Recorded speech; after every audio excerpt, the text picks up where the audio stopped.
I told Terry I can't say this name because in Texas you would say Mastrobuono, but in Boston I think it's an Italian name that we could say Mastrobuono. Anyway, I read a great deal about this woman, and she was remarkable, and this award is given to honor her life and her great generosity.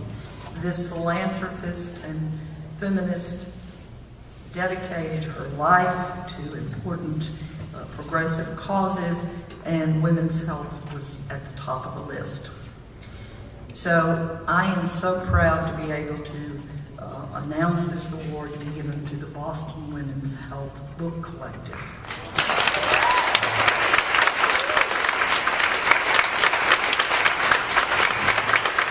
A little more than 40 years ago, a group of very courageous women came together and shared their experience and their frustration with the healthcare system and with their medical providers in general.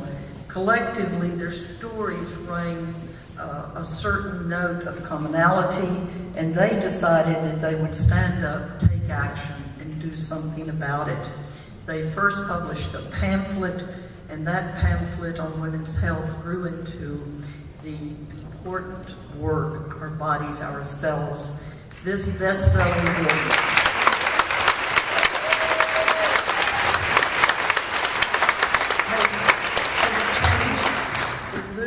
changed generations of women's lives by empowering them to take responsibility and accept their right to excellent health care. And this understanding has led to a worldwide movement.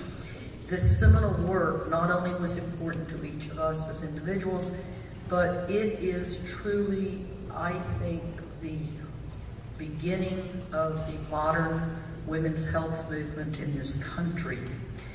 I attended the inaugural meeting of the National Academy of Women's Health Education, and the keynote speaker began her address with the words, "It began with our bodies, ourselves," and the Boston Women's Health Collective. This health movement, beyond our own personal empowerment, based on the work of these women, has led to the insistence that women be included in all medical trials, in any government-sponsored research, and we no longer base all of our medical diagnoses and decisions on the 80-kilogram man. Their work moved us forward in terms of feeling that we too could stand up and be brave in medicine, and demanded that women be included on every decision panel and every decision-making body of American medicine. At the University of Miami, Our Bodies, Ourselves, excerpts of this incredible work were required reading for every entering freshman, and served as the nidus for a discussion group that was required in small groups for every medical student on how you should listen to and respect your patients. Today, these women continue their work and continue it in a global fashion. Their work is read and studied and available to women and physicians, all caregivers all around the world. I'm going to let you listen to these wonderful, talented women and let them tell you about their current work. I will only say that these are heroes of mine who I honestly can say changed my life. So please help me in welcoming to the podium three incredible women who will tell you about what they're doing and what they've done in the past. The first person that we're going to meet is Nancy Miriam Hawley, and then Joan Didsian, and Wendy Sanford. Thank you.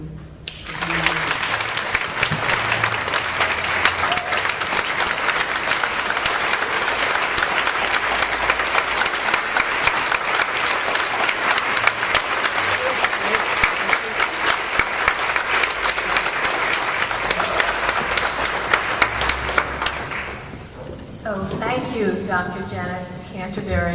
Thank you now. It's a great privilege for us as the founders of Our Bodies Ourselves to be honored by an organization that has taken a consistent and courageous stand for women for more than 4 decades. It means a great deal to us to receive the first Women's Health Award in memory of someone who supported NOW for so long and so well. As I begin, I am proud to introduce the rest of the founders. Judy Norsegian, our Executive Director.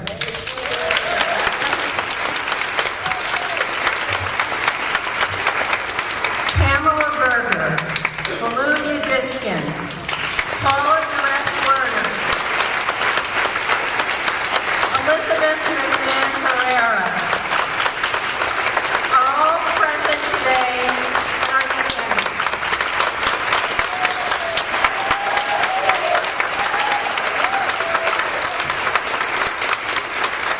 Ruth Alexander, Jane Pincus, Norma Swenson, and Sally Whalen were not able to attend in person. Pamela Morgan and Esther Rome have died and are with us in spirit. I'm going to tell you a story. Let's go back to January 1969. Richard Nixon is inaugurated as president. Martin Luther King has been killed. Robert Fitzgerald Kennedy is dead, and the war is raging in Vietnam. Move to late April 1969. It is early in the morning. I am sitting in a butterfly chair by my living room window in Cambridge. My 3-week-old daughter, Gina, has finally fallen asleep in my arms.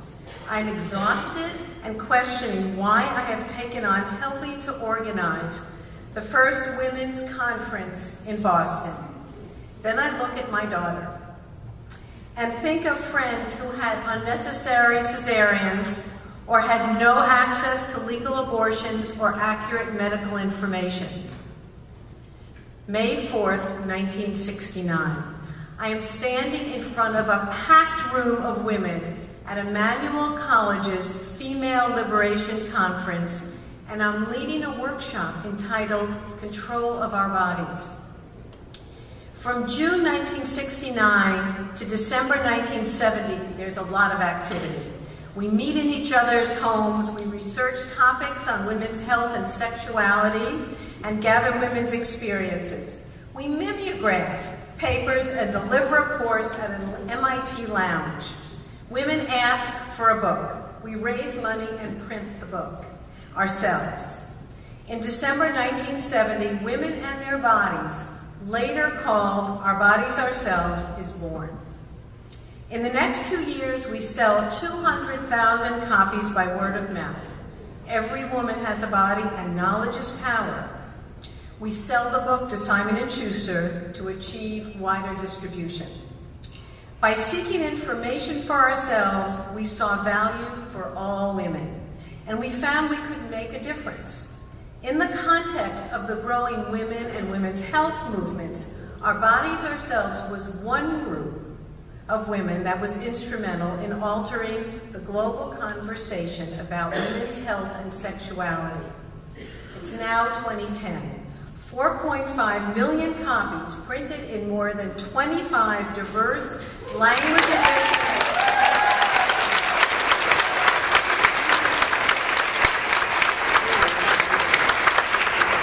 I'll say it again, 25 diverse language editions and formats have been sold and distributed.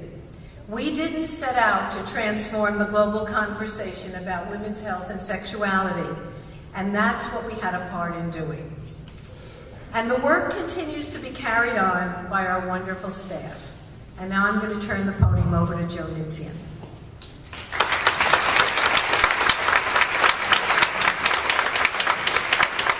Thank you, Miriam.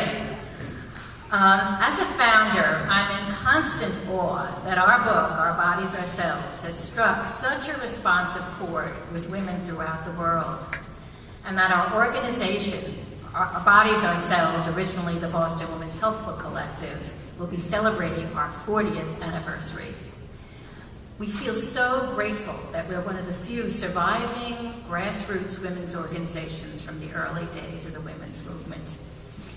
I bring a perspective of one of the founders engaged from the beginning and involved at all stages of the development of Our Bodies, Ourselves. From those early consciousness-raising driven days, I worked on all editions of the book. When the organization changed from a founder-driven to a nonprofit organization with a staff and a board, and later an advisory board. I served on the board, and I remain as an ex officio board member and liaison to the founders group, a vital group of birth members, many of whom are here today. I'm terribly proud that our organization has this fabulous blog that relates to the hot women's health issues today. And also want to say that I've nurtured the organization, I've loved it, and have given untold hours of volunteer labor. And like many, many, many women, we have supported this gem of an organization through almost now 40 years. The blog is fabulous. It gives lots of information of reaching young and women old about all sorts of hot health issues. And I'm also proud that Our Bodies, Ourselves is one of the few health social change organizations that never taken any money from a pharmaceutical company.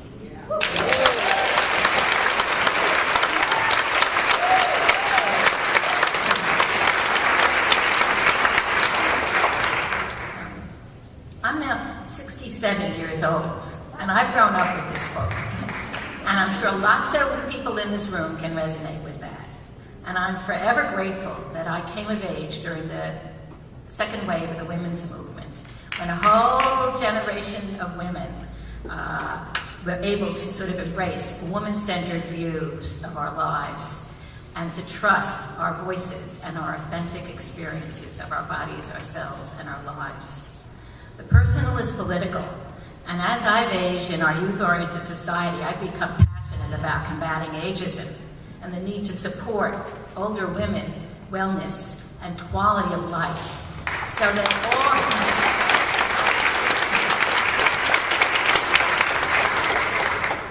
that all women can age with courage and passion and purpose. We're becoming the elders now and continue to find meaningful ways to pass on our legacy, to maintain the vitality of feminist values, and to help empower women throughout the world with accurate, up-to-date information and research about women's health, reproduction, and sexuality. We founders want to make sure the organization continues for another 40 years, and you all can help us mark our 40th anniversary and help continue the impact of this organization by telling us your stories. Do you remember when Our Bodies, Ourselves made a difference in your lives? Do you remember the first edition that you read? Well, please, with your permission, we will print your stories on a new Our Bodies, Ourselves website, which will be marking our 40th anniversary celebration. Just check easily www.ourbodiesourselves.org. So now more than ever, we need gender equality in a society that's just and humane, and we need to build it by keep talking and actions to ensure gender equality for current and all future generations. Thank you.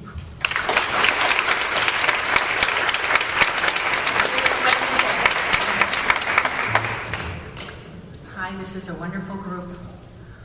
In the early years, we in the Our Bodies Ourselves group, the Bodies group as we called ourselves, like many other white second-wave feminists, tended quite passionately to use the word we as though we were speaking for all women.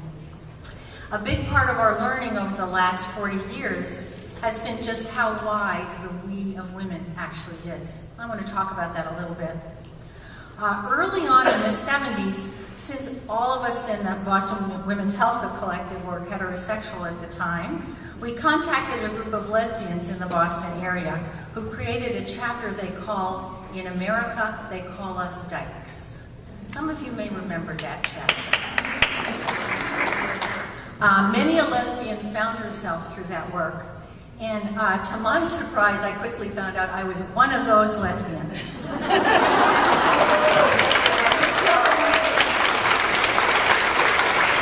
Soon our group, that most of the media thought we were all lesbians anyway, we soon were no longer made up entirely of straight women. So that was good. Also in the 70s, women of color health activists challenged us to enlarge our vision. Well, you've heard today a great deal about that, where that's coming from. They challenged us to balance, for instance, our passionate advocacy of abortion rights, which were important, but to balance that with other pressing issues of concern for women's health in women of color communities and low-income communities, such as the right to decent maternity care. That was in the 70s. We learned from that. We also learned from women of color about, they drew our attention to sterilization abuse of Latina and Native American women. And we were able to play a role in the development of new federal guidelines that were tremendously important at the time on informed consent. We persuaded our publisher early on to fund an early Spanish translation of the book. And then using that translation, which is always, translations lack some cultural resonance, but it was still useful for many years. And it allowed one of our founders, Elizabeth McMahon Herrera, to participate in a group called ALAS, Amigas Latinas en Acción Pro Salud, right? That did a bunch of really good and imaginative women's health education in the Latina community in Boston. And then members of our staff coordinated too many years later, but we had to raise money for it, coordinated the input of women's health groups all across Latin America in an actual adaptation, full-fledged adaptation of the book for use in this hemisphere, and that came out in 2000. Then in the 1980s, women from a disability group called Boston Self-Help worked with us to help reshape key chapters on body image and sexuality. And then older women created it, which we were becoming, but not quite yet, created a chapter and then a book on aging with knowledge and power. And then Paula Duress-Waters, one of the authors of that, is here as a founder. In the 21st century, at last, transgender issues have come to the fore. And it's fascinating to me as someone working on the 2011 edition, you can no longer say a woman's body and mean the same thing for everyone. It's just a change. Things are really changing in terms of our awareness of women's bodies. And in our periodic updates since 2000, we've tried to be trans-aware and trans-friendly. And you can see what you think when you read Our Bodies Ourselves, 2011.